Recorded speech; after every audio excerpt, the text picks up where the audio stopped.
Hello, I'm Dr. John Whyte. I'm the Chief Medical Officer at WebMD. I want to thank you for inviting me to speak today. I've been a resident of Virginia and the surrounding area for over 25 years. I've always known this area to be innovative, but it may date back longer than you think.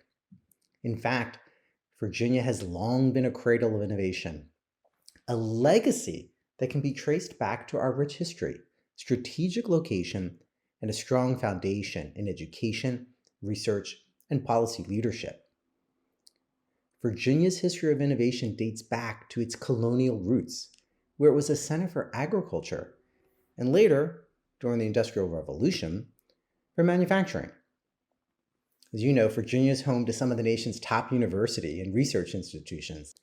These institutions are at the forefront of medical research and innovation. They're leaders. Our proximity to the nation's capital has fostered strong ties with federal health institutions, as well as the military. This includes collaborations with the National Institutes of Health, the Department of Defense, and numerous other federal agencies that fund and support healthcare initiatives here in Virginia and the surrounding area. Virginia has advanced research in prosthetics, trauma care, and mental health services tailored to veterans, and we should be proud of this. Innovation, though, is always about collaboration, and the Virginia Biotechnology Research Park in Richmond is a prime example, serving as a hub for biotechnology and pharmaceutical companies and fostering innovation through collaboration. Now, living here in Northern Virginia, Silicon Valley of the East, we get to be involved in some of the most exciting aspects of healthcare innovation, particularly IT and data analytics. I'm proud of the fact that Virginia fosters an environment for startups, combined with access to capital, mentorship, and strategic partnerships, all of which are very important. And that has led to a flourishing of healthcare startups. These companies are often at the cutting edge, developing new medical devices, digital health solutions, and therapeutic treatments. This fertile ground for innovation makes Virginia a significant player in the healthcare industry, continually pushing forward the boundaries of what's possible in medicine and patient care. Thank you, Virginia Bio, for providing the ecosystem to make all of this happen.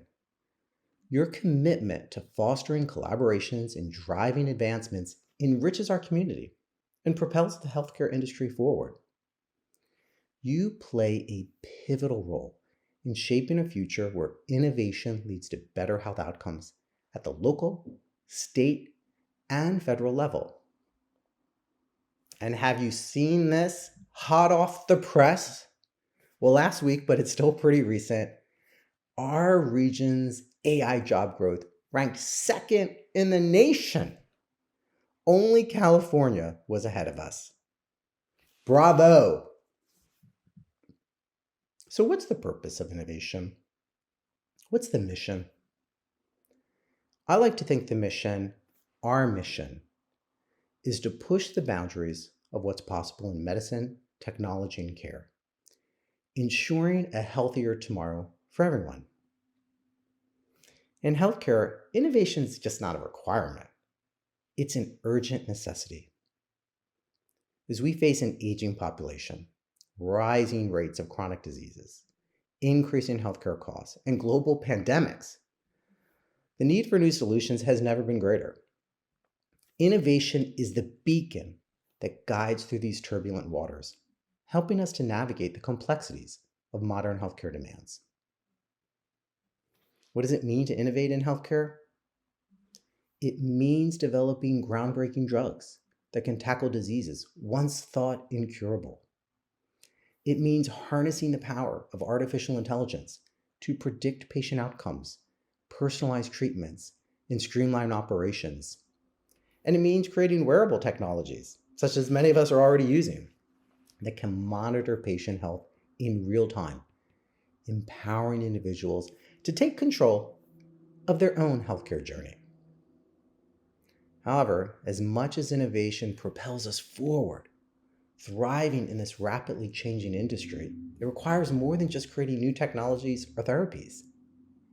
It involves a fundamental shift in our mindset. We must be agile, adapting our strategies and business models to meet the ever-evolving demand of healthcare delivery and regulation.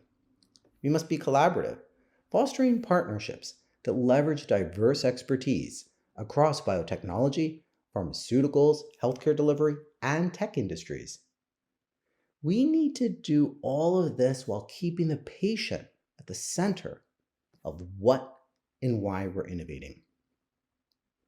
At WebMD, one of the most trusted platforms for healthcare information, we're not just keeping pace with innovation, we're driving it. Remember the old days? Patients would scour the internet for information about their symptoms, print out their findings, and hand them over to their doctors, only to have these papers glanced at and then set aside. That happen to anyone?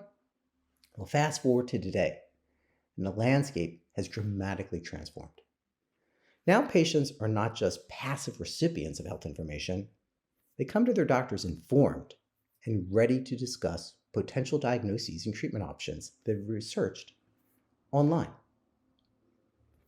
So WebMD's evolved. They've evolved to meet this new reality.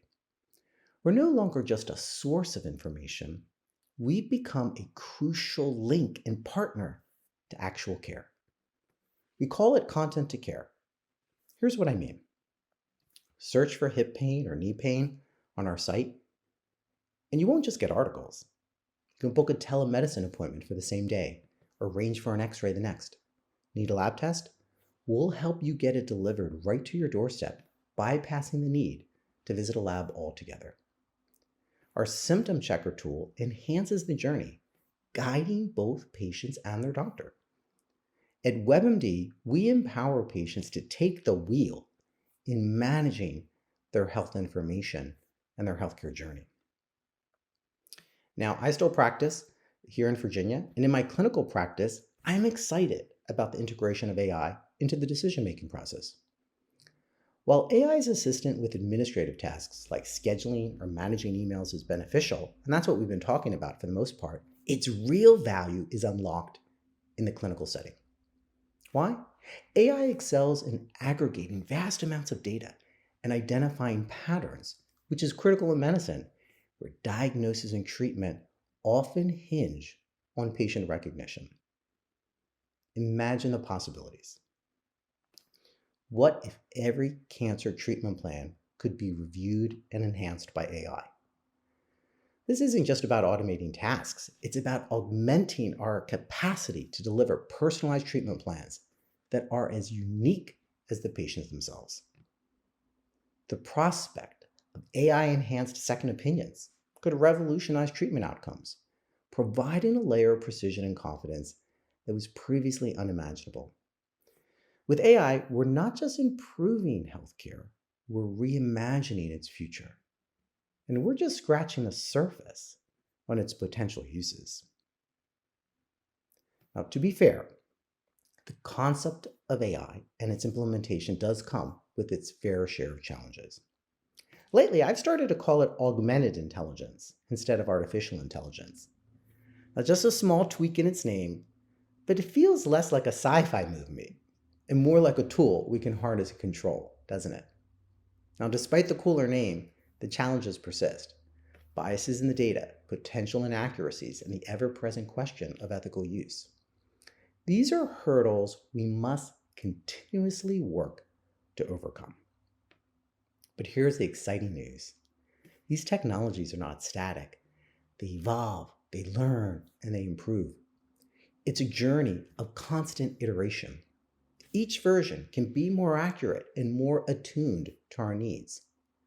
That's why it's crucial we keep investing in these technologies, pouring resources into research and development. We're not just investing in machine learning and predictive analyses. We're investing in potential solutions to some of our most pressing health issues.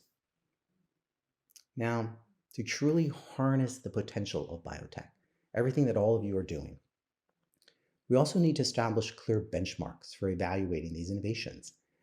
And quite frankly, that's something that's been missing from many discussions. What constitutes success? How do we measure improvement? Now, establishing these benchmarks isn't just bureaucratic tape. It's setting the stage for systemic, tangible processes. Virginia is leading the way in how we think about access to prescription medicines. And I want to recognize the Alliance for Building Better Medicine. As someone who's worked at FDA, I know how important it is to fix the broken and disconnected supply chain for the most vital medicines that has put the health of our communities at risk. I often say drugs don't work if people don't have access to them or can't afford them. So thank you for being a true catalyst for innovation. And I might point out also national security. We're at a pivotal moment in healthcare, especially here in Virginia, a junction where tradition meets innovation. To thrive, we must be willing to challenge the status quo and champion the unconventional. To tackle the difficult problems, we have a lot of visionaries here in Virginia, and I'm excited to see what's in store.